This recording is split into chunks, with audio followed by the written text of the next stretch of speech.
Hallelujah. खुदावंद यीशु मसीह में आप सबकी सलामती हो।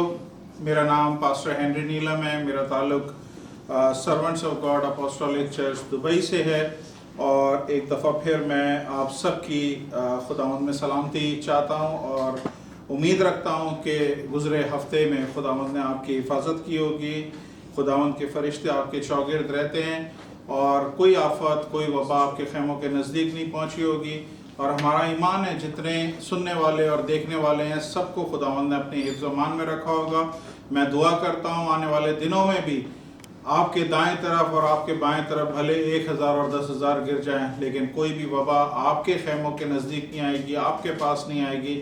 और मैं खुदा से दुआ करता हूँ कि खुदावंद आपके वसीले से आपके दाएं और बाएं उनको भी सलामती बख्शे। हालेलुया। मैं एक दफ़ा फिर आपकी खिदमत में जो पिछले हफ्ते मैंने मैसेज आपके साथ शेयर किया था वो मैसेज पूरा नहीं हो सका था और उस मैसेज में 3 केस स्टडीज़ थी और 3 केस स्टडीज़ में से सिर्फ एक ही केस स्टडी हम कर सके। आज मैं इसका दूसरा हिस्सा आपके सामने पेश करना चाहता हूँ और मुझे ये नहीं पता कि ये आज बाकी जो 2 केस स्टडीज़ हैं उसमें से भी मैं कितना आपके साथ शेयर कर सकता हूँ, लेकिन जितना भी हो सकेगा जो मेरा टाइम लिमिट है उसमें मैं रह के आपके साथ शेयर करूँगा। इससे पहले कि हम खुदा के कलाम की तरफ जाएं, मैं चाहता हूँ कि आप में से वो सारे लोग जो मुझे पहली दफ़ा देख रहे हैं या वो सारे लोग जो इस मैसेज को पहली दफ़ा सुन रहे हैं, मैं उनको बता दूँ ये मैसेज पिछले हफ्ते से जो मैसेज प्रीच किया था ये उसका दूसरा पार्ट है। तो अच्छा आपके लिए ये होगा कि आप इस मैसेज को जब सुनने लगे, इससे पहले आप पिछले मैसेज को सुन लें तो आपके लिए बहुत इजी हो जाएगा। लेकिन फिर भी मैंने इसे इस तरह से आपके सामने पेश करूंगा कि अगर आपको इसका पहला हिस्सा नहीं मिलता है या पिछला हिस्सा आपके पास अवेलेबल नहीं है तो ये मैसेज भी आपके लिए बाइस बरकत ठहरेगा। तो हमारे मैसेज का टाइटल था क्राइस्ट और क्राइसिस। क्राइस्ट का मतलब मैंने आपको बताया था। मैं 10 मिनट या 5 मिनट लूंगा। मैं पिछले हफ्ते के मैसेज को थोड़ा सा रिकैप करूंगा, थोड़ा सा आपके सामने लेके आऊंगा समराइज फॉर्म में, ताकि आपके जहनों में वो फ्रेश हो जाए और जो आज खुदा आपके दिल की ज़मीनों पे बीज बोने जा रहा है वो कायम रहे और वो फल लेके आए। तो हमारा टाइटल था क्राइस्ट और क्राइसिस। क्राइस्ट का मतलब था जीसस क्राइस्ट, सेवियर, बचाने वाला, मसीहा। ये सारे क्राइस्ट के मतलब हैं। जो हमारा खुदावंद यीशु मसीह है उसको बोलते हैं क्राइस्ट। और क्राइसिस का मतलब है मुश्किलात, तकलीफ़ें, आजमाइशें, प्रॉब्लम, चैलेंजेस, मुसीबतें जो हमारी ज़िंदगी में आते हैं। तो जो टॉपिक था वो ये था कि क्राइस्ट है या क्राइसिस है। Give me water.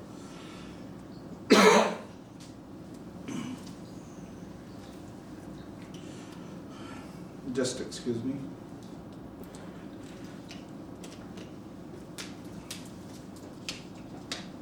चूंकि हम घर से प्रीच कर रहे हैं तो मुझे थोड़ा सा अपने वॉल्यूम को ऊंचा रखना पड़ता है, जिसकी वजह से मेरा गला जल्दी सूख जाता है। तो हमने जो पिछले हफ्ते में हवाला पढ़ा था वो यसाया की किताब में से लिया था। यसाया 43 बाब उसकी पहली और दूसरी आयत हमने ली थी, यानी आइज़ाया 43 वर्स 1 और 2। इसमें कुछ इस तरह से लिखा हुआ था, और अब है याकूब खुदावंद जिसने तुझको पैदा किया है और जिसने इस्राएल तुझको बनाया है, यूं फरमाता है कि खौफ ना कर, क्योंकि मैंने तेरा फिदिया दिया है, मैंने तेरा नाम लेकर तुझे बुलाया है, तू मेरा है। जब तू सैलाब में से गुजरेगा तो मैं तेरे साथ होऊंगा, जब तू नदियों को अबूर करेगा तो वो तुझे ना डुबाएंगी, और जब तू आग पर चलेगा तो तुझे आंच ना लगेगी और शोला तुझे ना जलाएगा। हालेलुया। तो मैंने इसमें आप लोगों को बताया था कि खुदा ने इस 2 आयतों में हमें 4 प्रोमिसेस दिए हैं, और वो 4 बेशकीमत प्रोमिस या वो 4 इटरनल प्रोमिसेस क्या हैं कि खुदावंद यीशु मसीह ने पहला प्रोमिस आपको दिया है, आपने खौफ नहीं करना है। खौफ का मतलब है किसी भी किस्म के आपके आसपास हालात हों या सरकमटेंसेस हों या आप किसी भी ऐसे आजमाइश से गुजर रहे हों, आपने खौफ नहीं करना है। क्यों नहीं खौफ करना है? क्योंकि खुदा दूसरा प्रॉमिस ये दे रहा है कि खुदावंद यीशु मसीह ने आपका फिदिया दिया है। मैंने फिदिये को बताया था, इंग्लिश में रिडीम बोलते हैं, और रिडीम का मतलब है अपनी ही चीज को वापस खरीदना। तो खुदावंद यीशु मसीह ने अपना बेशकीमत खून बहा के हमें दोबारा से अपने घराने के लोग बनाया, हमें खरीद लिया है। अब हमारी जिंदगी पे किसी शैतान का, किसी बीमारी का, किसी इब्लीस की ताकतों का, किसी किस्म का दुनिया का कोई इख्तियार नहीं है, क्योंकि हम खुदा के हैं। तो खुदावंद यीशु मसीह ने क्या बोला? खौफ नहीं कर। दूसरा प्रॉमिस खुदावंद यीशु मसीह ने बोला कि मैंने तेरा फिदिया दिया है। तीसरा प्रॉमिस खुदावंद यीशु मसीह ने, खुदा बाप ने यहाँ पे ये बोला है कि मैंने तुझे नाम लेके बुलाया है। और ये बड़ा इंपॉर्टेंट होता है कि अगर हम भीड़ में से किसी को आवाज दें तो हर कोई पलट के देखता है, लेकिन जब हम किसी को नाम लेके आवाज देते हैं तो सिर्फ वही शख्स पलटता है, वही शख्स उसको रिस्पॉन्ड करता है जिसका नाम लिया जाता है। तो खुदा बाप ने हमें नाम लेके पुकारा है। मैंने लास्ट टाइम आप लोगों के साथ शेयर किया था, मेरे 5 बच्चे हैं, मैं एक को पुकारने लगता हूं या एक को मैं बुलाता हूं तो नाम किसी दूसरे का निकलता है, फिर दूसरी दफा ट्राई करता हूं तो फिर किसी दूसरे बच्चे का नाम निकल आता है। तो 2, 3, 4 ट्राइयों के बाद जिस बच्चे को मैं पुकार रहा होता हूं उसका नाम मेरे मुंह से निकलता है। तो मैं बाप होते हुए, ये मेरी औलाद होते हुए मैं गलतियां करता हूं, लेकिन हमारा खुदा जब नाम लेता है वो गलती नहीं करता। अगर उसने हमें, मुझे, आपको, हम सबको अगर नाम लेके पुकारा है तो इसका मतलब ये है कि उसने वाकई हमें बुलाया है। तो पहला प्रॉमिस, डरना नहीं है। दूसरा प्रॉमिस, खुदावंद यीशु मसीह ने आपका फिदिया दिया है। तीसरा प्रॉमिस, उसने आपको नाम लेके बुलाया है। उसने भीड़ को नहीं बुलाया है, उसने एक मजमे को नहीं बुलाया, उसने नाम लेके स्पेसिफिकली आपको, मुझे बुलाया है। और चौथी चीज जो बहुत बड़ा क्लेम है वो खुदा का ये है कि तू मेरा है, तू मेरा है। और मैं समझता हूं ये हम सब के लिए बहुत बड़ी तसल्ली का सबब होना चाहिए कि अगर खुदा ये बोल रहा है तू मेरा है, तो फिर कौन हमारा मुखालिफ हो सकता है? फिर कौन सी दुनिया की ताकत हमें खुदा से खींच सकती है या खुदा से जुदा कर सकती है? पौलुस रसूल अपने खतों में इस बात का इजहार करता है। कौन सी चीज हमें मसीह की मोहब्बत से जुदा कर सकती है? क्या नंगापन, क्या तंगी, क्या बीमारी, क्या आजमाइशें, क्या पेन, क्या अजियतें? कोई चीज हमें मसीह की मोहब्बत से जुदा नहीं कर सकती, क्योंकि खुदा ने हमें अपने लहू से खरीदा है, हम उसके हैं। तो 4 प्रोमिसेस इस यसाया 43:1 और 2 में खुदा ने हमारे साथ किए हैं। और ये 4 प्रोमिस जब उसने किए हैं, उसके बाद खुदा इसी वर्ष में हमें क्राइसिस के बारे में बताता है। और क्राइसिस खुदा क्या बताता है कि जब तू सैलाब से गुजरेगा तो मैं तेरे साथ होऊंगा, जब तू नदियों को अबूर करेगा तो वो तुझे ना डुबाएंगी, और जब तू आग पर चलेगा तो तुझे आंच ना लगेगी, और शोला तुझे ना जलाएगा। तो खुदा बाप ने इन आयत में ये जो सैलाबों का जिक्र किया है, नदियों का जिक्र किया है और जो आग का जिक्र किया है, उसका ये मतलब हरगिज नहीं है कि हर मसीह को कोई ना कोई सैलाब में से गुजरना है या किसी नदियों को अबूर करना है या आग में से गुजरना है। नहीं, बल्कि खुदा हमें यह बता रहा है कि जिंदगी में इस तरह के क्राइसिस आएंगे, इस तरह के हालात आएंगे, इस तरह की आजमाइशें आएंगी, इस तरह का प्रॉब्लम का रेला आपकी जिंदगी में आएगा जो आपको भागे ले जाएगा। ऐसा लगेगा आप किसी सैलाब में हैं, और सैलाब की जो पावर होती है, मैंने पहले भी बताया था कि वो इवन आदमी तो आदमी छोड़ें, वो घरों को पूरा पूरा डुबो के भाग के ले जाता है। तो सैलाब के सामने कोई खड़ा नहीं हो सकता। लेकिन खुदा हमें क्या बोल रहा है कि इन 4 प्रोमिसेस को नहीं भूलना। जब तुम सैलाब में से गुजरोगे तो मत भूलना कि तुमने डरना नहीं है, मैंने तुम्हारा फिदिया दिया है, मैंने तुम्हें नाम लेके बुलाया है और तुम मेरे हो। तो हम जब खुदा के हैं, हमें जब खुदा ने ये चीजें सारी प्रोमिसेस के साथ हमें लिया है, तो हम किसी सैलाब के नहीं हैं, हम किसी सैलाब के नजर होने वाले नहीं हैं। हाँ, सैलाब जैसे हालात आएंगे जो आपको लगेगा कि आप डूब रहे हैं। इसी तरह खुदा ने जब नदियों का जिक्र किया है कि नदियों को अबूर करेगा, इसका मतलब है जिंदगी में ऐसे क्राइसिस, ऐसे हालात आएंगे जब आपको लगेगा कि अब मैं इस जगह पे आ गया हूं और ये प्रॉब्लम मेरे साथ आ गई है, अब मैं इसके दूसरे सिरे तक कैसे जाऊं। फॉर एग्जाम्पल, आपके खुदा ना करे किसी फैमिली के घर के हालात बहुत अच्छे थे, बच्चे अच्छे पढ़ रहे थे, all of a sudden husband की डेथ हो गई या शौहर की डेथ हो गई और वही कमाने वाला था, तो बीवी बैठी सोचती है कि अब ये जिंदगी का सफर मैं कैसे पार करूंगी, पूरा मैं कैसे अबूर करूंगी, किस तरह से मैं ये बच्चों की तालीम को मुकम्मल करूंगी, किस तरह से मैं ये दुनिया के सारे टफ हालात में से अपने बच्चों को मैं संभाल सकती हूँ। तो उसके लिए ये एक ऐसा सफर हो जाता है जिंदगी का जैसे कोई नदियों को अबूर कर रही है वो औरत। तो इस तरह के हालात जिंदगी में आएंगे जिसमें आपको लगेगा कि ये शायद मैं इसको दूसरी तरफ जाना मेरे लिए नामुमकिन हो गया है। तब भी खुदा क्या बोल रहा है, आपने डरना नहीं है, आपका फिदिया खुदावंद यीशु मसीह ने दिया है, आपको नाम लेके खुदा ने बुलाया है और आप उसके हैं। तो आपकी जिंदगी में अगर ऐसे भी हालात आए तो आपने डरना नहीं है। और तीसरा जो भी जिक्र उन्होंने किया है इस कलाम में क्राइसिस का, वो लिखा है कि जब तू आग पे चलेगा तो तुझे आंच ना लगेगी और शोला तुझे ना जलाएगा। बाइबल में ये चीज बड़ी पावरफुली ये लिखी हुई है और चैलेंज के साथ लिखी हुई है कि जब तू आग पे चलेगा तो तुझे आंच ही नहीं लगेगी।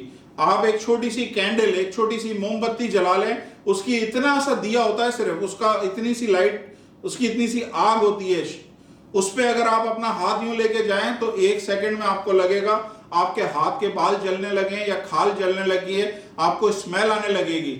तो इतना सा शोला हमें मोमबत्ती का जला सकता है, लेकिन खुदा का प्रॉमिस ये है कि अगर तू आग में से चलेगा तो तुझे आंच ना लगेगी। इसका मतलब है लोगों को नजर आएगा आग जल रही है, लेकिन आग का अपना असर खत्म हो जाएगा।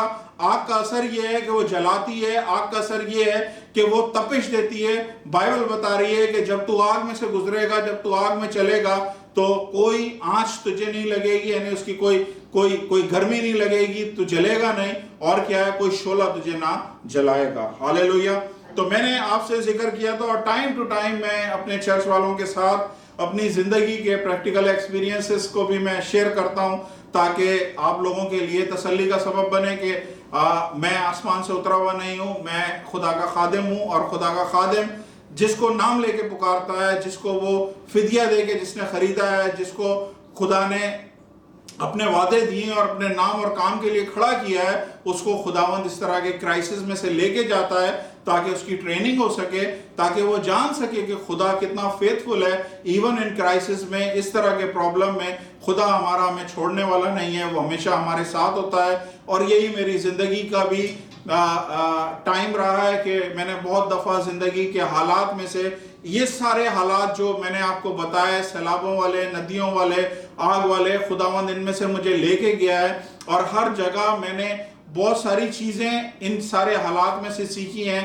और वही जो मैंने कुछ सीखा है वही फिर बाद में मुझे खुदा ने अपने कलाम में से भी दिखाया है। और मुझे आज ये चीज आपके साथ शेयर करना चाहता हूं कि जो कुछ मुझे सीक्रेट खुदा ने अपने कलाम में से दिखाए हैं, या जो कुछ मुझे प्रैक्टिकली खुदा ने इस हालात में से, इन क्राइसिस में से गुजार के जो प्रैक्टिकली खुदा ने मुझे दिखाया है या समझाया है, वो मैं जरूर आपके साथ शेयर करूं।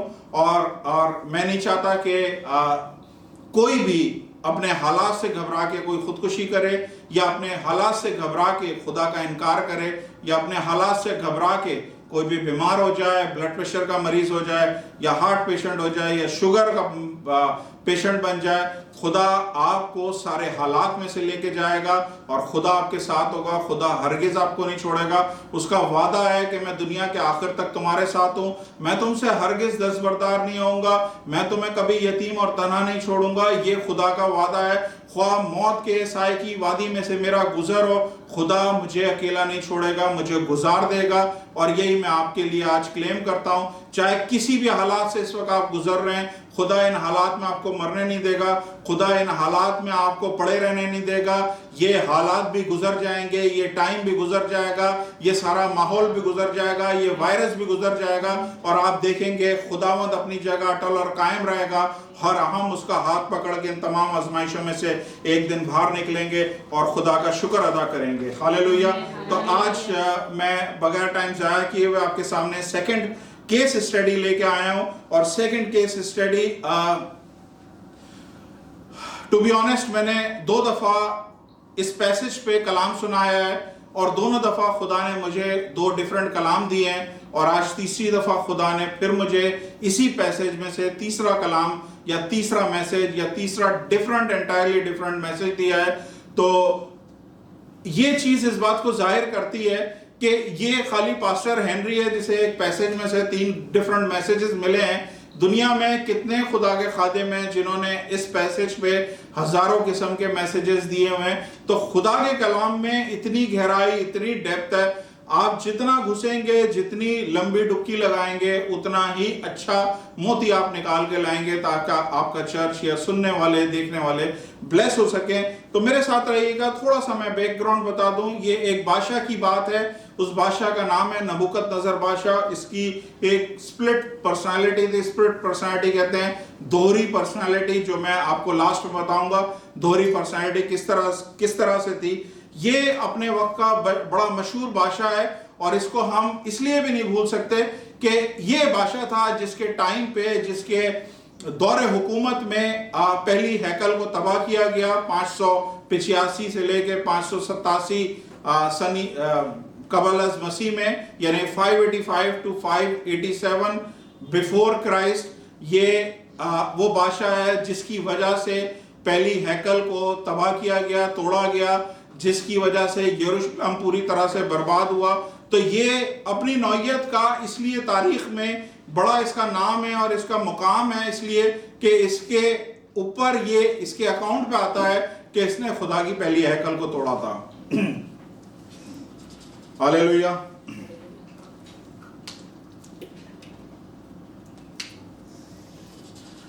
तो जब इसने यरूशलेम पे चढ़ाई करी और हैकल को तोड़ा, तो यरूशलेम से ये बहुत सारे लोगों को गुलाम बना के ले गया, कैदी बना के ले गया, या असीर बना के ले गया, या कैप्टिव बना के ले गया। ये बहुत सारे इब्रानी लोगों को या हिब्रू लोगों को वहां से अपने साथ कैदी बना के ले गया, और ये अपने मुल्क बाबुल में चला गया, जो बाबुल आज का, जिसको हम इराक बोलते हैं, ये बाबुल का बादशाह था। ये वहां इन सबको ले गया, और इन्हीं कैदियों में से 4 कैदी ऐसे थे जिन पे खुदा का खास फजल था, खुदा की खास अनॉइंटिंग थी, और वो चारों के नाम आपने एक दफा नहीं कई दफा अपने खादमों से और अपने चर्चेज में सुने होंगे। उनका नाम है, एक का नाम है डैनियल, जिसे दानियाल कहते हैं, दूसरे का नाम है सदरक, तीसरे का नाम है मेसक, और चौथे का नाम है अबद नजू, या इंग्लिश में उसे अबद नगू कहते हैं। तो ये 4 लोग भी उन कैदियों में या उन असीरों में शामिल थे जिसको ये बादशाह यरूशलेम से निकाल के अपने मुल्क में ले गया था, ताकि इनको गुलाम बना के इनके जरिए काम करे। मैं आपको बताना चाहता हूं, इस टाइम पे ये सिर्फ महज लड़के थे, ये कोई जवान आदमी या कोई पक्की उम्र के लोग नहीं थे, ये महज लड़के थे। लेकिन खुदा का स्पेशल अनॉइंटिंग इन चारों के ऊपर थी, स्पेशली खास तौर पे डैनियल के ऊपर, दानियाल के ऊपर ये अनॉइंटिंग थी कि वो ख्वाबों की ताबीरें बताता था, वो विजन्स या रोया को वो ताबीर बताता था, वो अनदेखी चीजों के बारे में बता सकता था। एक तो खुदा ने उसे स्पेशली इस चीजों के लिए अनॉइंट किया था। तो ये गिफ्ट जो उसका था, ये बहुत जल्दी उसे बादशाह की नजर में सरफराज किया। बादशाह ने उस शख्स को जो दूसरे मुल्क से आया था, गुलामों की जिंदगी लेके आया था या गुलाम बन के आया था, बादशाह ने सिर्फ इसलिए कि खुदा की अनॉइंटिंग इस शख्स के ऊपर थी, खुदा ने इस बंदे को सरफराज किया और इसे एक बहुत बड़ा मुकाम अपने मुल्क में दिया, बहुत बड़ी पोजीशन अपने मुल्क में दी। और जब ये उस पोजीशन पे आया तो इसने खास तौर पे अपने इन 3 दोस्तों को भी याद रखा और बादशाह से रेकमेंड किया कि ये 3 दोस्त भी उसी की तरह अनॉइंटेड हैं, उसी की तरह खुदा ने बरकत दी है, आप इनको भी अच्छी पोजीशंस दें। और खुदा ने उन तीनों को भी सरफराज किया। मेरे साथ ये हवाला देख लें, इसके बाद हम आगे चलते हैं। डैनियल 2 बाब उसकी 48 और 49 आयत। डैनियल चैप्टर 2 वर्स 48 एंड 49 मैं आपके सामने उर्दू में पढ़ देता हूं। डैनियल 2 48 और 49 उर्दू में इस तरह से लिखा हुआ है। तब बादशाह ने दानियाल को सरफराज किया और इसे बहुत से बड़े बड़े तोहफे अता किए और इसको बाबुल के तमाम सूबे पर फरमा रवाई बख्शी। और बाबुल के तमाम हकीमों पर हुक्मरानी इनायत करी। तब दानियाल ने बादशाह से दरख्वास्त की और उसने सदरक और मेसक और अबदनजू को बाबुल के सूबे की कारपरदारी पर मुकर्रर किया, लेकिन दानियाल बादशाह के दरबार में रहा। हालेलुया। इंग्लिश में ही पढ़ देता हूं, जो लोग उर्दू अच्छे से नहीं समझ सकते उनके लिए इंग्लिश में। Then the king placed Daniel in the high position and lavished many gifts on him. He made him ruler over the entire province of Babylon and placed him in charge of all its wise men. Moreover, at Daniel's request, the king appointed. See, moreover, at Daniel's request, यानी Daniel ने दरख्वास्त करी है, Daniel ने recommend किया, the king appointed Shadrach, Meshach and Abednego administrator over the province of Babylon, while Daniel himself remained at the royal court. Hallelujah. तो ये हमें नजर आता है कि ये लोग गुलाम बन के, असीर बन के इस मुल्क में आए थे, और असीर बन के जब वो यहाँ पे आए थे तो खुदा की बरकत या खुदा की अनॉइंटिंग या खुदा का फजल इन लोगों के ऊपर था कि ये परदेश में गुलामों की तरह रहने वाले शख्स थे, लेकिन खुदा ने इन्हें उस जगह पे सरफराजी दी और ये बादशाह के महलों में बड़ी बड़ी पोजीशनों पे खुदा ने इनको वहां पे रखा, और ये बादशाह को अपने इस गिफ्ट की वजह से जो खुदा ने उनको अता किया था, बादशाह के लिए ये ब्लेसिंग का सबब बनते थे। तो आज मैं आपको ये बताना चाहता हूँ, ये जिंदगी बड़े अच्छे से गुजर रही थी इन लोगों की, बहुत अच्छे से टाइम गुजर रहा था परदेश में। मैं नहीं समझता कि आप में से अगर बहुत से लोग जो परदेश में रह रहे हैं उनको इस बात का एहसास है कि अगर परदेश में अच्छी जॉब मिल जाए या अच्छी पोजीशन मिल जाए तो जिंदगी बहुत ही खुशगवार और बहुत ही अच्छी होती है। तो इन लोगों के साथ भी ऐसा ही सिलसिला था, सब कुछ अच्छा चल रहा था, अचानक एक आजमाइश आई, एक क्राइसिस आए, और क्राइसिस इस तरह से शुरू हुए कि बादशाह को खुद ब खुद ख्याल आया और उसने बोला कि मैं एक सोने की मूर्त बनाऊंगा, बड़ी मूर्त बनाऊंगा, और सबको मैं अपनी सल्तनत में या अपनी किंगडम में हर एक को ऑर्डर करूंगा कि जब मैं बहुत सारे म्यूजिक बजाऊं, सतार, बरबत, रबाब और ये सारी चीजें जब बजे तो हर शख्स उस सोने की मूर्त को गिर कर सजदा करे। तो ये बादशाह के दिमाग में खुद ब खुद एक चीज आई और उसने ये मूर्त भी बनवाई, और ये मूर्त बनवा के उसने ये हुक्म सादिर कर दिया। सदरक, मेसक और अबदनजू, यहाँ पे डैनियल का जिक्र कहीं पे भी नहीं है, इसलिए डैनियल को हम डिस्कस नहीं कर रहे हैं, लेकिन सदरक, मेसक, अबदनजू के बारे में लिखा हुआ है कि ये लोग दलेर लोग थे, ये बिना डर के, बगैर डर के ये यहोवा खुदा की उस टाइम पे वर्शिप करते थे, प्रस्तिश करते थे, और इवन जबकि वो गुलामों की तरह बाहर निकाले गए थे, गुलामों की तरह इस मुल्क में आए थे, लेकिन खुदा की बख्शिश को इसलिए याद रखते थे कि इस प्रदेश में भी खुदा ने उन्हें हाई पोजीशन, हाई मर्तबे दिए हैं। तो वो इस चीज का एहसास करते हुए भी कभी भी यहोवा खुदा के अलावा किसी की परस्तिश नहीं करते थे। तो उन लोगों ने, सिर्फ ये 3 लड़के ऐसे थे जिन्होंने जब भी ये इस तरह का नकारा और इस तरह का म्यूजिक बजता था, इस तरह के सतार और बरबत और इस तरह के जब होते थे कि अब आओ और उस मूर्ति के आगे गिर के सजदा करो, तो ये तीनों लड़के जो हैं कभी भी सजदा नहीं करते थे, और जब सजदा नहीं करते थे तो एक दिन फाइनली इनकी रिपोर्ट हो गई और असल क्राइसिस फिर शुरू हुए, और हम वहां से पढ़ेंगे जहां से इनकी बादशाह के साथ बातचीत होती है। और ये हवाला लिखा हुआ है डैनियल चैप्टर 3 वर्स 10 to 30। मैंने बहुत ही छोटा किया है क्योंकि कभी मैंने आप लोगों को पूरा बाब भी पढ़वा दिया है, लेकिन मुझे बोला कि भाई ये बोरिंग का सबब बनता है, इसलिए आज पूरा बाब नहीं है, लेकिन एटलीस्ट फिर भी 20 आयतें हैं जो मैं आपके सामने पढ़ना चाहता हूं। Daniel chapter 3 verse 10 to 30। दानियाल चैप्टर 3 बाब 10 आयत से 30 आयत तक मैं आपके सामने पढ़ता हूं। मेरे साथ रहिएगा। अगर आप लोग जहां कहीं भी मुझे सुन रहे हैं जरूर अपने कान मेरी तरफ लगा के रखें, नहीं तो अपनी बाइबल खोल के आप लोग खुद भी पढ़ सकते हैं। और मैं आपके लिए पढ़ता हूं 10वीं आयत से। 10वीं आयत में लिखा है, ए बादशाह, तूने ये फरमान जारी किया था, जो कोई करना और नए और सतार और रबाब और बरबत और चुगाना और हर तरह के साज की आवाज सुने गिरकर सोने की मूरत को सजदा करे, और जो कोई गिरकर सजदा ना करेगा आग की जलती भट्टी में डाला जाएगा। अब चंद यहूदी जिनको तूने बाबुल के सूबे की कार पर परदारी पर मुय्यन किया है, यानी सदरक, मेसक और अबदनजू, इन 3 आदमियों ने ए बादशाह तेरी ताजीम नहीं करी। वो तेरे माबूदों की इबादत नहीं करते और उस सोने की मूरत को जिसने तूने निस्फ किया है सजदा नहीं करते। तब नबूकदनेस्सर ने कहर और गजब से हुक्म किया कि सदरक, मेसक और अबदनजू को हाजिर करें, और उन्होंने उन आदमियों को बादशाह के हुजूर हाजिर किया। नबूकदनेस्सर ने उनसे कहा, ए सदरक, मेसक और अबदनजू, क्या यह सच है कि तुम मेरे माबूदों की इबादत नहीं करते, उस सोने की मूरत को जिसे मैंने निस्फ किया है सजदा नहीं करते? अब अगर तुम मुस्तैद रहो और जिस वक्त करना और नए और सतार और रबाब और बरबत और चौगाना और हर तरह के साज की आवाज सुनो, तो इस मूरत को गिरकर, मूरत के सामने जो मैंने बनवाई है, गिरकर सजदा करो तो बेहतर है। अगर सजदा ना करोगे तो उसी वक्त आग की जलती भट्टी में डाले जाओगे, और कौन सा माबूद तुमको मेरे हाथ से छुड़ाएगा?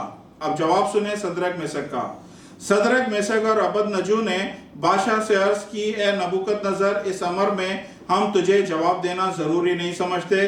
देख, हमारा खुदा जिसकी हम इबादत करते हैं हमको आग की जलती भट्टी से छुड़ाने की कुदरत रखता है, और ए बादशाह वही हमको तेरे हाथों से छुड़ाएगा।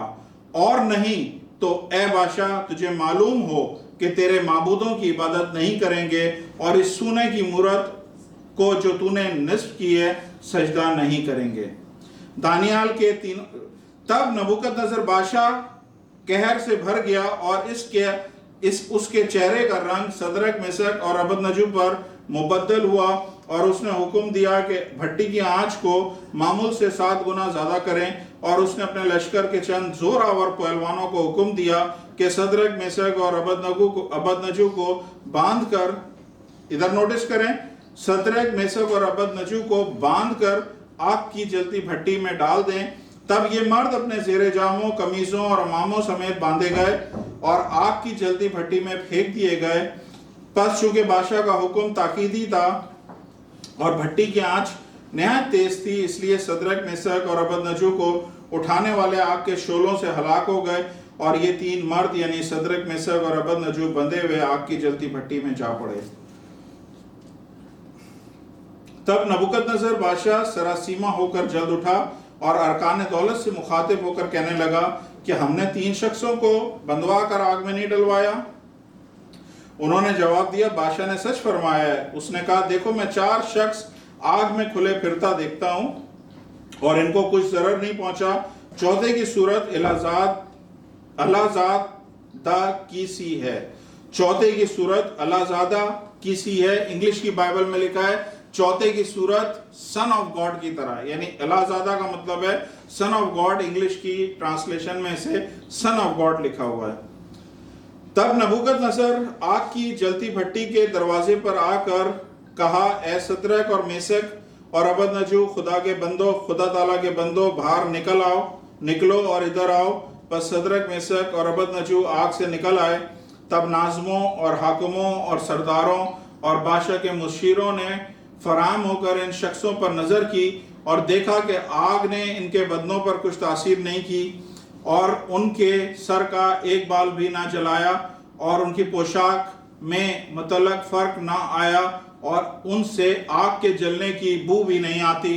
बस नबूकदनेस्सर ने पुकार कर कहा, सदरक, मेसक, अबदनजू का खुदा मुबारक हो जिसने अपना फरिश्ता भेजकर अपने बंदों को रिहाई बख्शी, जिन्होंने उस पर तवक्कुल करके बादशाह के हुक्म को टाल दिया और अपने बदनों को निसार किया कि अपने खुदा के सिवा किसी दूसरे माबूद की इबादत और बंदगी ना करेंगे।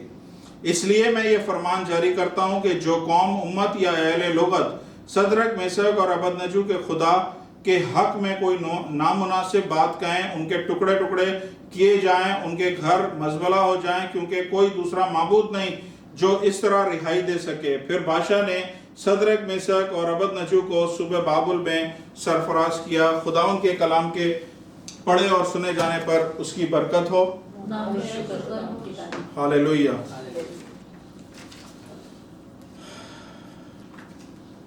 मैंने आपको शुरू में ही बता दिया था कि ये तीनों लड़के कोई मामूली जॉब पे नहीं थे। बादशाह ने इनको एडमिनिस्ट्रेटर बनाया हुआ था, इन्हें सूबों का एडमिनिस्ट्रेटर बनाया था, या आप उन्हें मेयर बोल लें, सूबों का मेयर बनाया हुआ था। एक बड़ी पोजीशन पे ये लोग थे, ये लोग एक बड़ी पोजीशन पे थे और ऑलरेडी उस जगह पे ये लोग एक गुलामों की तरह आए थे, लेकिन बड़ी बड़ी पोजीशनों पे थे। मैं आपके साथ खास तौर पे आज इस हवाले से ये बात करना चाहता हूं कि मेरे को खुदा ने मेरी जिंदगी में अच्छी बड़ी पोजीशंस पे रखा है, और जितना अरसा मैंने इस दुनिया में काम किया है, खुदा ने अच्छी पोजीशंस पे रखा है। लेकिन जो चीज मैंने वहां पे देखी है वो ये चीज देखी है कि जब हम में से जैसे इंडिया, पाकिस्तान, नेपाल, बांग्लादेश या फिलीपीन या ऐसे जगहों से जब लोग आते हैं और इनको दूसरे मुल्क में बड़ी पोजीशन पे अच्छी जॉब मिल जाती है, बड़ी मराद या बड़ी तनख्वाहें मिल जाती हैं, बड़े सहूलियात मिल जाती हैं, तो मैंने देखा है कि मैं अपने ही लोगों की बात कर रहा हूं, मैंने देखा है कि हम लोग जब ये सारी पोजीशन, ये सारे बेनिफिट्स, ये सारी सहूलियात जब हमें मिलती हैं, हम अपनी सारी लिमिट क्रॉस कर देते हैं। क्योंकि हमें हमारे मुल्क में शायद इतनी मराहत हासिल नहीं थी, हमें हमारे मुल्क में शायद इतने ज्यादा पैसे नहीं मिल रहे थे या इतनी पोजीशन नहीं मिल रही थी। इसलिए जब परदेश में हमें ये पोजीशन मिलती है, हमें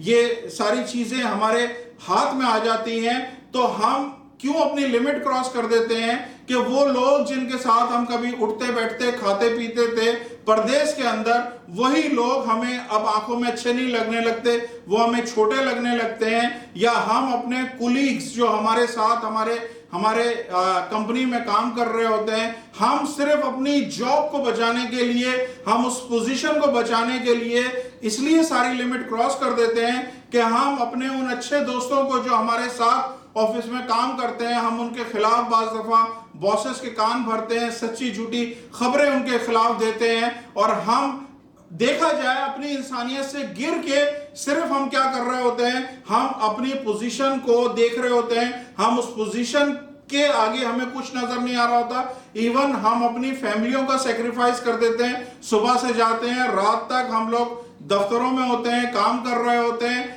हमारे पास कोई रिश्तेदारी, कोई दावतें या कोई आप समझ लें जो खानदान की जो रस्मात होती हैं कि लोग मिलते जुलते हैं, हम उनका पार्ट नहीं बनते हैं। क्योंकि हमारी नजर में सबसे बढ़कर क्या चीज होती है, वो पोजीशन होती है, वो नौकरी होती है जो परदेश में हमें इस जगह पे मिल गई है, जो शायद हमारी औकात से या हमारी काबिलियत से बढ़कर है। मैं आपको खास तौर पे ये बताना चाहता हूं कि ये जो आपको नौकरी मिली है, ये आप इसके लायक नहीं थे।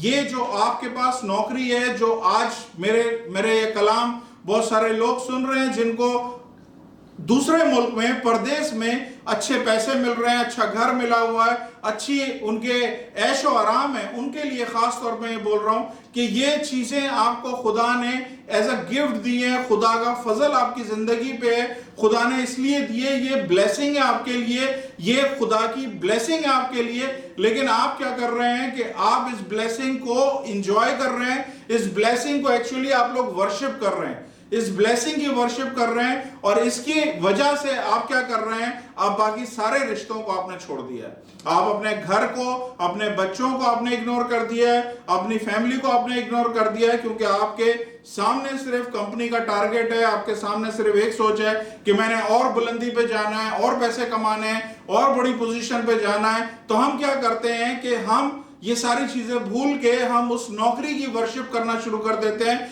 हम उस नौकरी की पूजा करना शुरू कर देते हैं, और हमें नहीं पता होता हमारे आसपास कितना ज्यादा नुकसान हो रहा है। मेरा एक दोस्त था, 10 साल तकरीबन 15 साल पहले की बात है, वो एक मल्टीनेशनल कंपनी में जनरल मैनेजर था, सीमेंस कंपनी में वो जनरल मैनेजर था। तो मैंने एक दफा उससे, हम लोग खाना खा रहे थे, मैंने उससे पूछा कि भाई तेरे बच्चे हैं? उसने बोला हाँ मेरे 2 बच्चे हैं। मैंने कहा कितने बड़े हैं? तो उसने मुझे बोला इतने बड़े हैं। तो जो लोग मुझे देख रहे हैं वो सिर्फ अंदाजा कर सकते हैं मैंने किस तरह से हाथ फैलाए हैं अपने। जब हम अपने बच्चों का बताते हैं कि बच्चे कितने बड़े हैं, तो हम बोलते हैं कि मेरा बच्चा मेरे कंधे तक आता है, मेरे पेट तक आता है, मेरे सीने तक आता है, मेरी टांगों तक आता है, कमर तक आता है, मेरे से लंबा है। लेकिन वो सीमेंस कंपनी के जनरल मैनेजर ने बोला कि मेरे बच्चे इतने बड़े हैं। तो मैंने कहा यार ये इतने बड़े क्या चीज होती है? कह रहा है मैं जब जाता हूं तो मेरे बच्चे सो रहे होते हैं, जब मैं आता हूं तो मेरे बच्चे सो रहे होते हैं। तो मैंने अपने बच्चों को इस तरह ही बढ़ते हुए देखा है। तो जिंदगी में ऐसे सूरत हाल, ऐसी कंडीशंस आती हैं जब हम परदेश में आते हैं और परदेश में आके ये सारी चीजों को हम इंजॉय कर रहे होते हैं और इसके चक्कर में हम सारी चीजों को भुला देते हैं। मैं आपको सदरक, मेशक, अबदनगो की एग्जाम्पल देना चाहता हूं। ये लोगों के पास बहुत बड़ी पोजीशन थी, शायद आप में से किसी के पास भी ऐसी पोजीशन ना हो। गवर्नमेंट के हाई लेवल पे परदेश में थे और बादशाह को डायरेक्ट रिपोर्टिंग थी। इतनी बड़ी पोजीशन के साथ ये लोग, इन्होंने अपनी जॉब को रिस्क पे डाला, इन्होंने अपनी जॉब को स्टेक पे डाला। उर्दू में क्या बोलेंगे, कोई हेल्प करे? रिस्क, दाव पे लगाया। इन्होंने अपनी जॉब को दाव पे लगाया। इतनी बड़ी पोजीशन, जब इतनी बड़ी पोजीशन होती है, मैंने आपको बताया है, इतनी बड़ी पोजीशन में फिर हमारा जो खुदा होता है, हमारा खुदा हमारी जॉब हो जाती है, वो पैसा हो जाता है, वो पोजीशन हो जाती है जो हम देख रहे होते हैं या जो हमें मिल रही होती है। हम फिर खुदा के पास, खुदा के घर पे, शायद खुदा के हुजूरी में हमारे पास टाइम ही नहीं होता बैठने का। तो ये लोग इतनी बड़ी पोजीशन के बावजूद जब बात आई कि उस मूर्ति को वर्शिप करें, उस मूर्ति को गिरकर सजदा करें, इन्होंने अपनी जॉब को दांव पे लगाया, इन्होंने अपनी जॉब्स को रिस्क पे रखा और बोला कि नहीं, हम इसकी वर्शिप नहीं करेंगे। मैं आज आप में से पूछना चाहता हूं, आप में से कितने लोग ऐसे हैं? मैं चूंकि ये सारे बड़े बड़े ओहदों से गुजर के आया हूं, मैंने देखे हैं, ये सारी चमक देखी हुई है। मैं आपसे पूछना चाहता हूं कि आप कितनी दफा आपने खुदा के लिए अपनी जॉब को रिस्क पे डाला है? कितनी दफा जब फैसला आ गया कि खुदा या जॉब, चर्च या जॉब, चर्च या ये जिम्मेदारी काम की, आपने कितनी दफा अपनी जॉब को रिस्क में डाला है और आपने बोला है नहीं, मैं चर्च जाऊंगा, मैं खुदा की हजूरी में जाऊंगा, इस टाइम पे मैं इस जगह पे इस कंपनी की इस चीज को मैं सजदा नहीं करूंगा, बल्कि मैं सिर्फ खुदा को सजदा करूंगा और ये मेरा सजदे का टाइम है।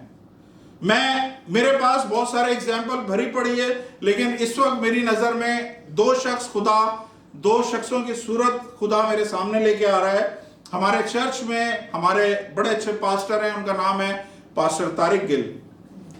उस शख्स को मैंने देखा है कि उनकी फ्राइडे को जॉब होती है, फ्राइडे को इवनिंग को उनकी ड्यूटी होती है, जिस टाइम पे हमारा चर्च होता है।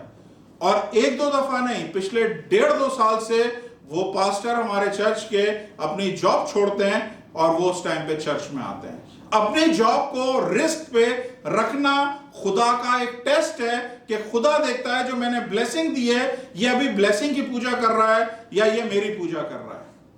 हालेलुया। मेरा एक और हमारे चर्च के एक और मिशनरी है, उनका नाम है नादिर। वो उसके साथ मैंने बहुत करीब से हूं और मैंने उसे बहुत करीब से देखा है। उसने अपनी 2 जॉब छोड़ी हैं, अच्छे पैसों वाली। क्यों छोड़ी हैं? क्योंकि उस जॉब में जॉब की डिमांड थी कि झूठ बोलो। और वो मुझे पाकिस्तान से दूसरी जगहों से फोन करके बोलते थे, पास्टर साहब मैं क्या करूं, मैं ये जॉब नहीं करना चाहता, भले बहुत अच्छे पैसे मिल रहे हैं, बहुत अच्छे मुझे मरात मिल रही हैं, सब कुछ मिल रहा है, लेकिन ये करने से मुझे झूठ बोलना पड़ रहा है और मैं अपने आप को खुदा के सामने लायक तौर पे पेश नहीं कर सकता। तो कितने आप में से ऐसे हैं जिन्होंने अपनी जॉब को खुदा के लिए रिस्क पे डाला है? कितने लोग आप में से ऐसे हैं जिन्होंने अपनी जॉब की वर्शिप कर रहे हैं, अपने जॉब को पूज रहे हैं, अपने सारी मरात को देख रहे हैं और आसपास दुनिया में किसी की भी आपको फिक्र नहीं है? मैं आपको, मेरे जो सीनियर पास्टर हैं, पास्टर इलियास जेकब, उन्होंने एक बात बोली थी, मैं आपके साथ शेयर करता हूं। उन्होंने बोला था, don't die for your company, don't die for your company, if you want to die for Jesus. मतलब अपने कंपनी के लिए मरो नहीं, अपनी कंपनी के लिए जान मत दो। अगर जान देनी है तो खुदावंद यीशु मसीह के लिए दो। हालेलुया। आपकी कंपनी आपको यूं चुटकियों में रिप्लेस कर देगी, चुटकियों में रिप्लेस कर देगी। आपको पता भी नहीं चलेगा। ये कंपनी जो आपके बगैर चल नहीं रही थी, ये डिपार्टमेंट जो आपके बगैर नहीं चल रहा था, यूं सेकंडों में आपको फारिग कर देगा और आप देखते रह जाएंगे कि ये क्या हो गया मेरे साथ। हालेलुया। मैं आपको बताना चाहता हूं, ध्यान से सुनिए, ये क्राइसिस जो आपकी जिंदगी में आते हैं, ये देखें, वो बादशाह ने क्या किया। बादशाह ने एक सोने की बड़ी सी मूर्त खड़ी करवाई और बोला कि हर शख्स इसको सजदा करेगा, हर शख्स इसको सजदा करेगा। ये सोने की बड़ी सी मूर्त है, हर शख्स इसको सजदा करेगा।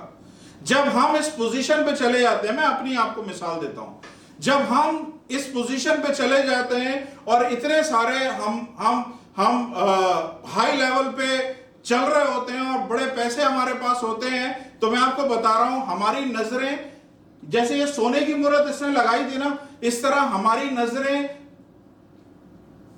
सोने के स्टैंडर्ड जितनी हाई हो जाती हैं, हमारी हर चीज उतनी स्टैंडर्ड की हो जाती है, उससे हम कम देखना नहीं चाहते। हम सोने से कम पे, हम गोल्ड से कम पे हम एग्री नहीं होते हैं। मैं बताता हूं, जब हम इस पोजीशन पे पहुंचते हैं तो हर महंगी चीज, हर महंगा ब्रांड हमें अट्रैक्ट करता है।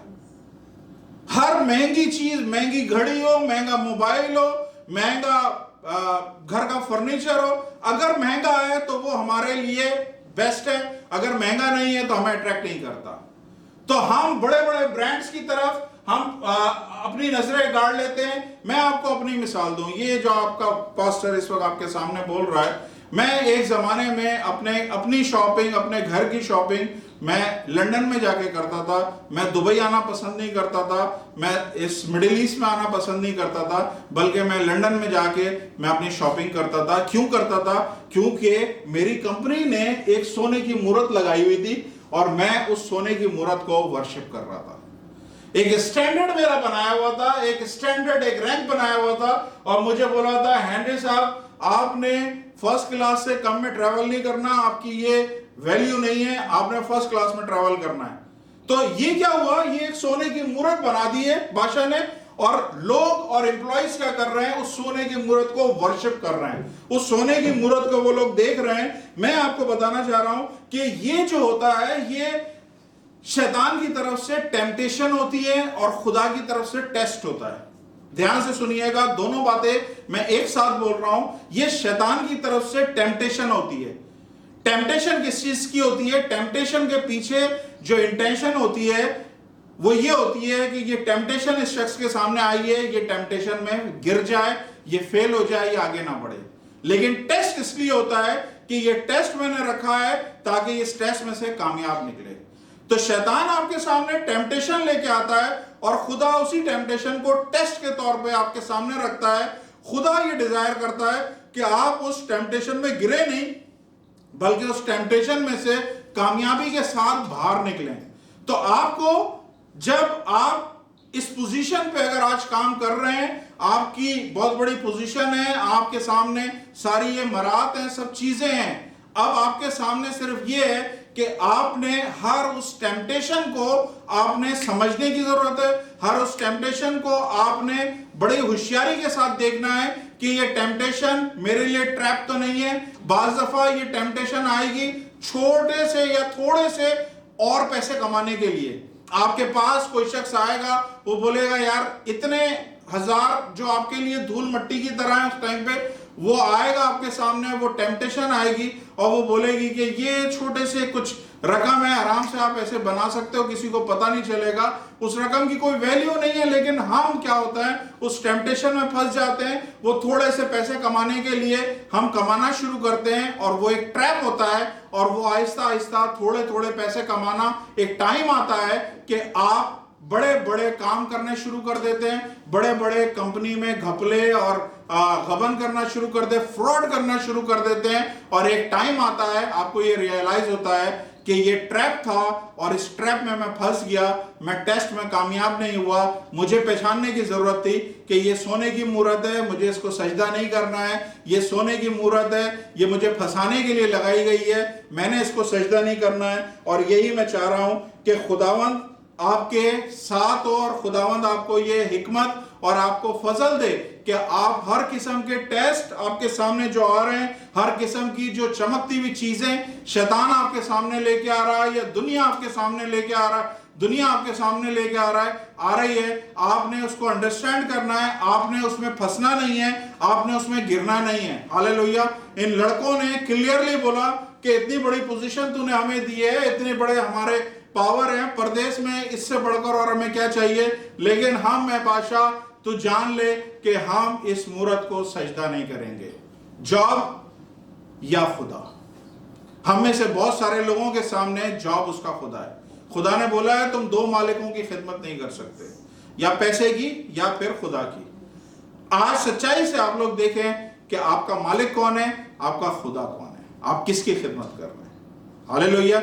अब मैं आपको थोड़ा डीप में लेके जाना चाहता हूं। मेरे साथ 14वीं और 15वीं आयत दोबारा पढ़ें और देखें, उसमें कुछ चीजें आपको नजर आएंगी।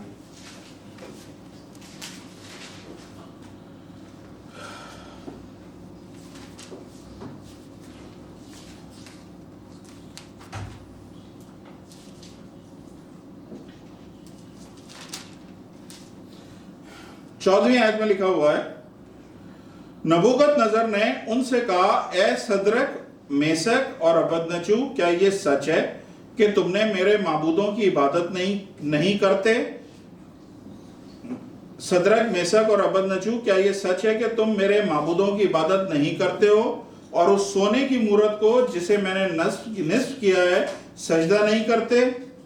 अब अगर तुम मुस्तैद रहो, सुने ध्यान से, ये बादशाह ने डायरेक्टली ऑर्डर नहीं करा, बल्कि यहां पे 15वीं आयत में आपको समझ में आ जाएगा बादशाह इन लड़कों को सेव करना चाह रहा है और एक वार्निंग देके बादशाह इनको फ्री करना चाह रहा है कि चलो अब तक तुमने नहीं करा कोई बात नहीं है, लेकिन ये आखिरी वार्निंग है, आज के बाद अगर तुमने दोबारा ऐसी हरकत करी तो मैं जलती हुई भट्टी में डाल दूंगा। देखें फिर से मैं पढ़ता हूं 14वीं आयत। नबूकदनेस्सर ने उनसे कहा, ए सदरक और मेसक और अबदनजू, क्या ये सच है कि तुमने मेरे माबूदों की इबादत नहीं करते हो और उस सोने की मूरत को जिसे मैंने निस्फ किया है सजदा नहीं करते हो?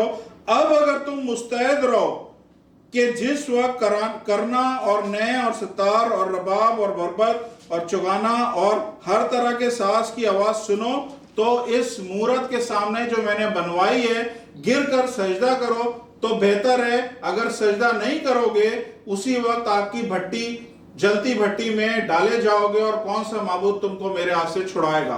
अभी आपको इन आयत से बड़े अच्छे से समझ में आ जाएगा कि बादशाह इनको एक वार्निंग देके छोड़ना चाह रहा है।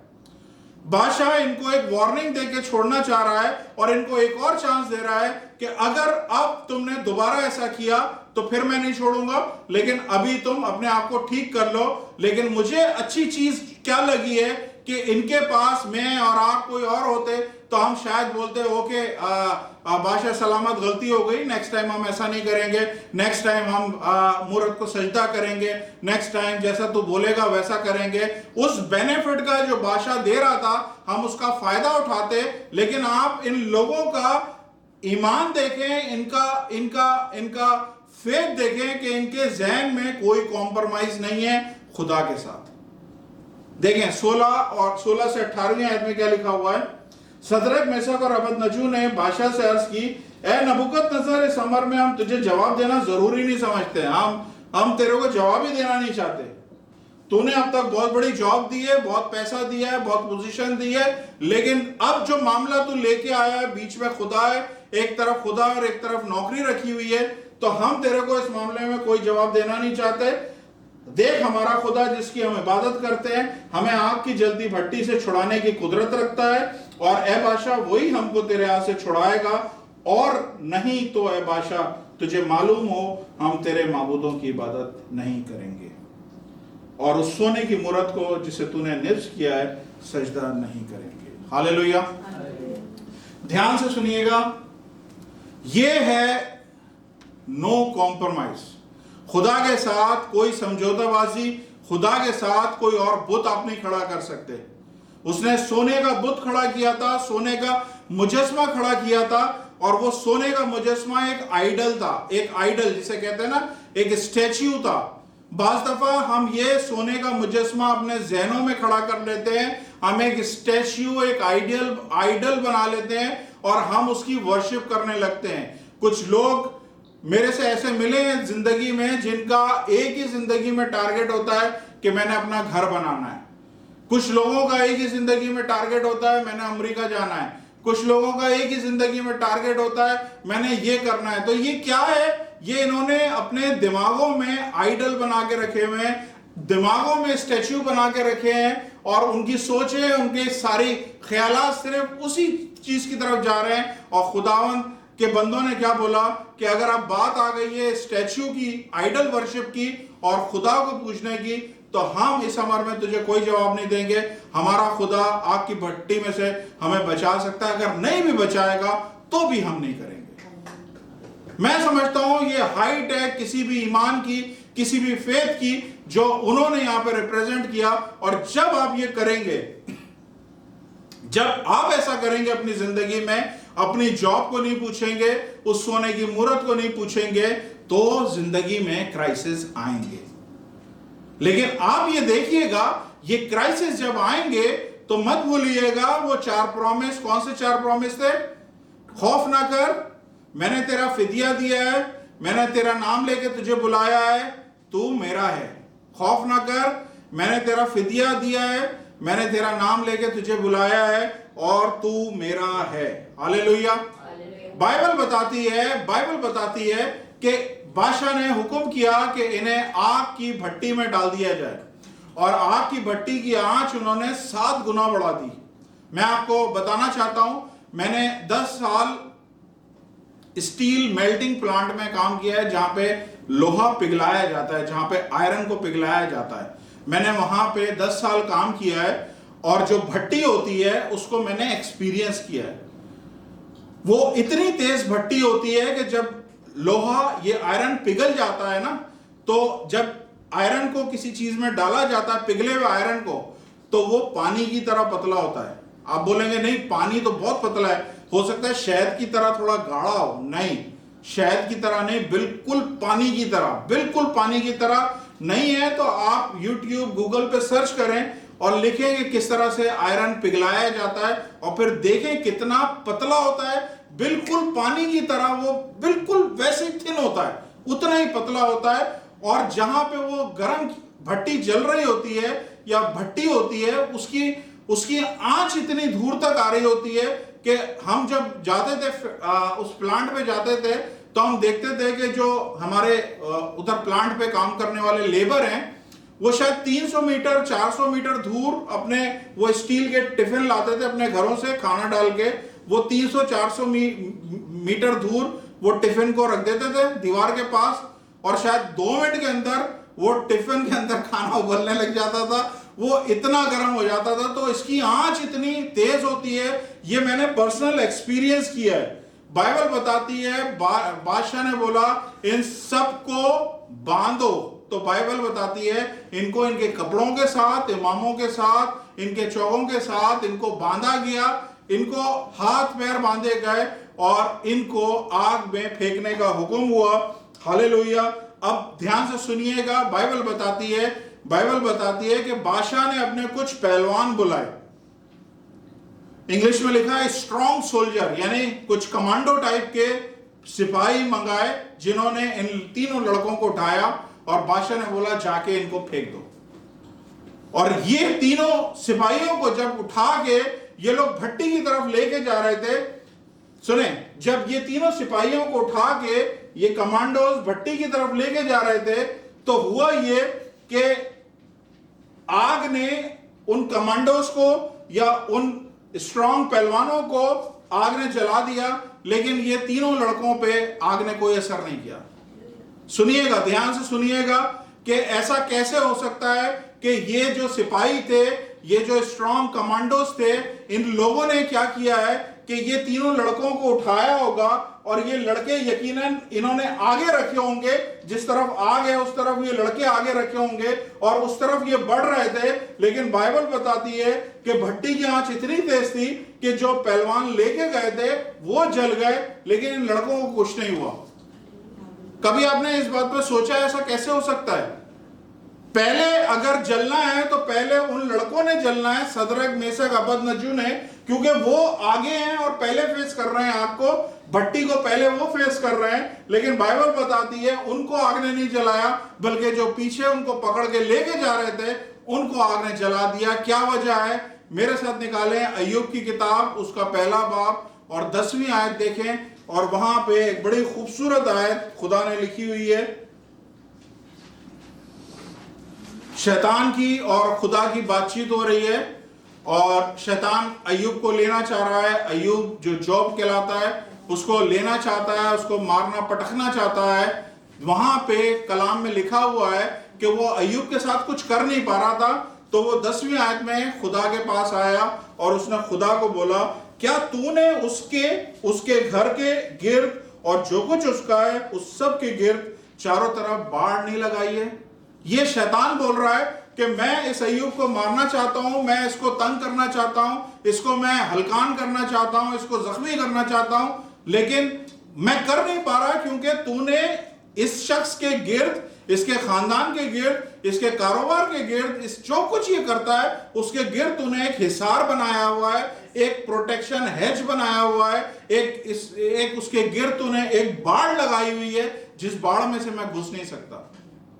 मैं आपको बताना चाहता हूं मेरे भाइयों बहनों, जितने लोग सुन रहे हैं, अगर आप खुदा के साथ, रास्ते के साथ चलेंगे, खुदा के हुक्मों पे अमल करेंगे, खुदा आपके घराने के गिर्द एक बाड़ लगा देगा। इनविजिबल बाड़ है, किसी को नजर नहीं आएगी, उसमें ना कोई वायरस अंदर आ सकता है, ना कोई बीमारी अंदर आ सकती है, ना कोई शैतान अंदर आ सकता है, ना किसी किस्म की कोई लानत अंदर आ सकती है, ना कोई काला जादू उसके अंदर घुस सकता है, क्योंकि वो बाड़ खुदा ने अपने लोगों के लिए लगाई हुई है। और यहां शैतान यही बताता है अय्यूब पहला बाब 10वीं आयत में,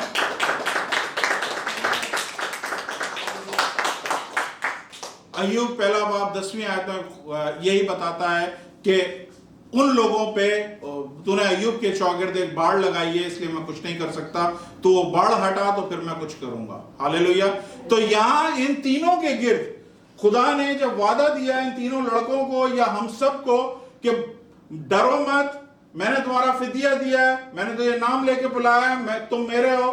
खुदा ने जब ये वादे दिए हैं और बोला है जब तुम आग में से चलोगे तो तुम्हें कुछ जरूर नहीं होगा। उस टाइम पर खुदा ने नहीं बोला कि क्या नहीं होगा, कैसे नहीं होगा, लेकिन आज हमें नजर आ रहा है कि खुदा ने इन तीनों लड़कों के आगे या इनके ऊपर एक हसार लगाया हुआ था, एक बाड़ लगाई हुई थी कि आग ने इनको टच नहीं किया, बल्कि आग ने जिन्होंने पकड़ा हुआ था वो पहलवान थे, वो स्ट्रॉन्ग लोग थे। बाइबल में इंग्लिश में लिखा हुआ है स्ट्रॉन्ग सोल्जर थे। वो लोग जिस्मानी तौर पे बहुत स्ट्रॉन्ग थे, लेकिन अभी तक ये आग की भट्टी में गए नहीं है, लेकिन उसकी हीट से वो लोग जल के मर गए। हालेलुया। मैं आपको बताऊं, बाज दफा हम अपने उस भट्टी की तरफ गए नहीं होते हैं, उस भट्टी वाले हालात की तरफ गए नहीं होते हैं। ध्यान से, बड़े गौर से मेरी बात समझने की कोशिश करें। हमारी जिंदगी में हमें नजर आ जाता है कि हमारी जिंदगी के हालात हमें किसी भट्टी की तरफ लेके जा रहे हैं। वो भट्टी शायद आने वाले दिनों में आप उसके और करीब हो जाएं, लेकिन आपको उस भट्टी से आंच अभी से आने लग जाती है, उसकी तपिश, उसकी गर्माई आपको दूर से आने लग जाती है। आपको पता चल जाता है कि वहां पे कुछ मेरे आने वाले दिनों में कुछ हालात ऐसे आने वाले हैं जिसकी आंच मुझे अभी भी लग रही है। तो ये आंच ना सिर्फ आपको लगती है, बल्कि ये आंच आपके आसपास लोगों को भी लगती है। जब मैं अपनी जिंदगी में एक बहुत ही सख्त हालात में से गुजर रहा था और मैं इंतहाई कठिन हालात में था, तब मेरे साथ ऐसा हुआ कि मैं जब अपने हालात के बारे में अपने एक भाई को जो बहरीन में होता था, अपने बड़े भाई को सिर्फ मैं शेयर करता था, और एक और मेरे सऊदी के भाई हैं उनसे मैं शेयर करता था। तो मैं जब अपने बड़े भाई से बहरीन में शेयर करता था तो वो मेरे हालात सुन के बोलते थे कि हेनरी, तेरे हालात का सुन के ना मुझे ऐसा लगता है कि मुझे हार्ट अटैक ना हो जाए, मुझे रात भर नींद नहीं आती। ये क्या चीज है? ये तपिश है। वो तपिश जो दूसरों को महसूस हो रही है, ये तपिश जो दूसरों को टच कर रही है। यानी हालात में आप हैं, आप प्रॉब्लम में हैं, आपके साथ मुश्किलें हैं, आप उस भट्टी की तरफ जा रहे हैं, लेकिन उसकी तपिश दूसरों को फील हो रही है और दूसरे परेशान हो रहे हैं। यार तू इन हालात में कैसे जी रहा है, तू इन हालात में जिंदा कैसे है, ये दूसरे लोग महसूस करेंगे। हमारे चर्च की बड़ी खूबसूरत फैमिली है और बहुत अच्छे हमारे मिलने वाले हैं, बहुत प्यार करने वाले हैं। उनके साथ क्रेडिट कार्ड का, बैंक का इश्यूज चल रहे हैं। जब उनके साथ मैं हालात उनके सुनता हूं तो बिलीव करें कि हालात उनके साथ हैं, भट्टी की तरफ वो लोग हैं, लेकिन तपिश मुझे आ रही होती है। मैं जब वो हालात सुनता हूं तो मेरा दिल डूबने लगता है कि इन हालात में आप लोग किस तरह से सरवाइव कर रहे हो। तो बाज दफा आप इस बात को अच्छे से समझ गए होंगे कि हालात किसी और के लिए होते हैं, लेकिन उसकी तपिश दूसरों को आ रही होती है। दूसरे उसकी हीट को महसूस कर रहे होते हैं और फील कर रहे होते हैं कि यार ये कितनी हीट है। हम तो सिर्फ हीट में ही, बाइबल बताती है, ये जो स्ट्रॉन्ग सोल्जर थे, ये पहलवान थे, ये सिर्फ उस हीट से ही मर गए। वो तो फर्नेस में गए नहीं, उस भट्टी में गिरे ही नहीं, भट्टी की हीट से ही लोग मर गए। मैं आपको बताना चाह रहा हूं, आपकी जिस्मानी ताकत कितनी भी स्ट्रांग हो, कितने बड़े आप पहलवान हो, कितना ज्यादा जिम जाते हो, कितनी अच्छी आपकी बॉडी हो, कितने मजबूत असाब आपके हो, लेकिन अगर खुदावंद आपके साथ नहीं है तो आप दूसरों की प्रॉब्लम को देख के आपको हार्ट अटैक हो जाएगा। मैं आपको बताता हूं, 3-4 दिन पहले की बात है। मैं अपने एक पड़ोसी के पास गया, वो अरबी हैं, और जब मैं उनके पास गया तो वो कोरोना वायरस का टेस्ट कर रहे थे। ध्यान से सुने, जब मैं उनके पास गया तो वो कोरोना वायरस का टेस्ट कर रहे थे।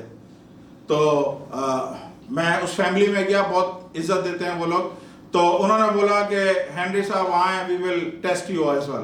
तो मैं जब उनके पास बैठा, उन्होंने अपनी वो किट निकाली कोरोना वायरस की और मेरा भी टेस्ट किया, और मेरा टेस्ट नेगेटिव आया, कुछ भी नहीं था। फिर उन्होंने अपने माँ बाप को बुलाया, माँ बाप का टेस्ट लिया, बच्चों को बुलाया, बच्चों का टेस्ट लिया।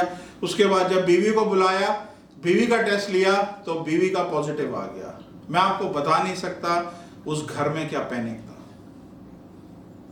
और मैं उस शख्स को तसल्ली पे तसल्ली दे रहा हूं, कुछ नहीं होगा, कुछ नहीं होगा, कुछ नहीं होगा, कुछ नहीं होगा, कुछ नहीं होगा। वो कह रहा है, हाउ कैन यू से लाइक दिस? मेरे घर में मेरी बीवी को कोरोना वायरस पॉजिटिव आ गया और आप बोल रहे हो परेशान ना हो। मैंने कहा मैं रात को दुआ करूंगा, कुछ नहीं होगा। To the glory of God मैं आपको बता रहा हूं, रात को मैं घुटनों को बल झुका, मैंने उसके घर में दुआ करी। मैंने घर आके घुटनों के बल झुक के मैंने दुआ करी, और मैंने उस लड़की, उस औरत की, उसकी बीवी के लिए मैंने शिफा की दुआ करी। उन्होंने अगले दिन फिर गए बड़े हॉस्पिटल में टेस्ट के लिए, और टेस्ट कराया और कोरोना वायरस नेगेटिव आया। हालेलुया। तो आप कितने ही मालदार हो, कितने ही जानदार हो, कितनी ही अच्छी बॉडी रखते हो, कितने ही मजबूत असाब रखते हो, अगर यीशु आपकी जिंदगी में नहीं है, मैं सच बता रहा हूं, दुनिया इस वक्त पैनिक है। दुनिया पैनिक है, इस कदर डरे हुए हैं मौत से लोग, इस कदर डरे हुए हैं। और मैं समझता हूं शायद हम में से बहुत सारे मसीह ऐसे हैं जो बड़े फ्री होके सांसें ले रहे हैं, बड़े फ्री होके वो सारी जिंदगी को देख रहे हैं, हालात को देख रहे हैं। कोई डर खौफ कहीं पे नहीं है। ठीक है, हमें सेफ्टी रखनी जरूरी है, हमें जैसे दुनिया चल रही है उस हिसाब से हमें चलना है, लेकिन दिल में कोई खौफ नहीं है। अगर इवन कोरोना भी हो जाता है तो मौत का क्या खौफ, क्योंकि हमारे खुदा ने हमें वादा दिया है कि जिसने खुदावंत पे बिलीव किया है वो मौत से निकल के जिंदगी में पहले ही दाखिल हो चुका है। तो हम पे मौत का कोई असर पड़ता ही नहीं है, हमारे दिल में कोई मौत का खौफ नहीं है। मैं आपको आज जो खास पॉइंट बताना चाह रहा हूं वो आप जरा सा नोट करें। मैंने आपको एक आयत में अभी पढ़ के बताया था, ध्यान से सुनिएगा। मैंने आपको एक आयत में पढ़ के बताया था कि इन लड़कों को इनके जामों समेत, अमामों समेत इनके हाथ पैर बांध के इन्होंने आग में फेंका है। तो जब इन लड़कों को बांध के, हाथ और पैर बांध के जब इनको आग में फेंका है, ध्यान से आप लोग मेरी तरफ सुनिए, ये बहुत इंपॉर्टेंट चीज है जो खुदा आपसे बात करना चाहता है। जब इन लोगों को हाथ पैर बांध के आग में भेजा है, तो बाइबल बताती है, बादशाह बोलता है कि हमने इन लोगों को बांध के भेजा था, लेकिन हम इन्हें खुले देख रहे हैं आग में। हमने बांध के भेजा था, लेकिन हम आग में इनको खुले हुए देख रहे हैं। देखिए, मैं आपको एक चीज समझाने की कोशिश करता हूं कि जो क्राइसिस होते हैं ना, जब क्राइसिस, मुश्किलात, प्रॉब्लम्स आते हैं, आज मैं उसका एक बेनिफिट आपको देना चाहता हूं। वो बेनिफिट आप ध्यान से सुने। क्राइसिस का मकसद ये नहीं है कि आपको नुकसान पहुंचाए या आपको तबाह करे। क्राइसिस के कुछ बेनिफिट होते हैं। अगर आपने ये विजडम पकड़ ली, आपने ये बात को कैच कर लिया, तो आपकी जिंदगी में बहुत सारी बरकतें जारी हो जाएंगी। क्योंकि क्राइसिस जब आते हैं, वो कुछ ना कुछ बेनिफिट देके जाते हैं, और उसमें से एक बेनिफिट ये है कि आप, ये जो शख्स थे, ये जब इस भट्टी के क्राइसिस में गए, ये अल्टीमेट क्राइसिस था इनके लिए, इसके बाद इनका जिंदा बचना नामुमकिन था। तो ये एक बड़े क्राइसिस में दाखिल हुए। जब ये दाखिल हुए तो इनके हाथ पैर बंधे हुए थे। जब ये दाखिल हुए, इनके हाथ पैर सब बंधे हुए थे, इनके कपड़ों के साथ इन्हें बांधा हुआ था। लेकिन बाइबल बताती है, ठीक क्राइसिस के अंदर इनके हाथ पैर सारे खुल गए। अब ध्यान से सुनिए, मैं क्या समझाना चाह रहा हूं। हम लोग रूहानी तौर पे बंधे हुए होते हैं और दुनियावी तौर पे हम लोग आजाद होते हैं। सुनिएगा, ये बहुत इंपॉर्टेंट बात है, ध्यान से सुनिए, सारी तवज्जो आपकी मैं चाहता हूं। हम लोग जब बड़ी पोजीशनों पे होते हैं, बड़ी जगहों पे होते हैं, अपने हालात में अपनी जिंदगी से एंजॉय कर रहे होते हैं, हमें लगता है हम फ्री हैं, हमें लगता है हम फ्री हैं, हम आजाद हैं। लेकिन हम दुनियावी तौर पे आजाद होते हैं, हम रूहानी तौर पे हम लोग बंधे हुए होते हैं। किस तरह से? जब हम दुनियावी तौर पे इस तरह की जिंदगी गुजार रहे होते हैं, हमारा जहां दिल चाहता है हम फ्री होके चले जाते हैं, जहां दिल चाहता है हम किसी को अपने पास बुला लेते हैं, हम फ्री होते हैं हर चीज खाने के लिए,